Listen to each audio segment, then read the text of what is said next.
یہ عالم یہ بت خانہ ہے چشم گوش، یہ عالم یہ بت خانہ ہے چشم گوش، جہاں زندگی ہے فقط خورد و نوش.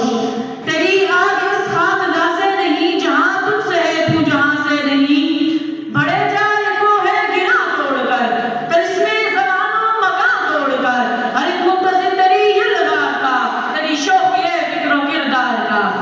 محترم صدر ذوالفقار، محترم سامعین کرام اور اندھیری رات میں چٹکتی کلیوں مہکتے پھولوں، میرے ہم وطن ساتھیوں، السلام علیکم ورحمۃ اللہ وبرکاتہ.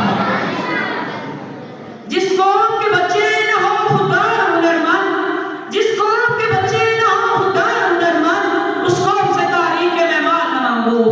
موضوع پر سوچ کر تو میں حیران سا ہو گیا، ڈر گیا، سہم گیا، اگلا بھوکنا سا ہو گیا. کیوں نہ گھبراتا، کیوں نہ شرماتا، میرے سامنے لاوا نہیں بچہ، کپڑوں میں قدر کے کپڑوں میں ملبوس کرا تھا. ان کی قدر سے ناشنا، صحیح عمل سے بے پرواہ، رسم حیات میں باعث بات سے زیادہ، عیش نشان کے طلبگار جو عشق میں بھی صادق نہیں. بس دل گرفتار اور انتقال، جس کے دن فیس بک اور رات واٹس ایپ پر بجن بجاتے، کتے پتنگ اڑاتے، خواب دیکھتے اور خواہش کرتے.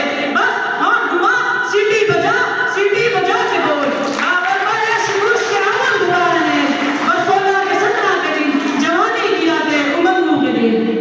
علی وقار کچھ کہہ نہیں سکتا، چپ رہنا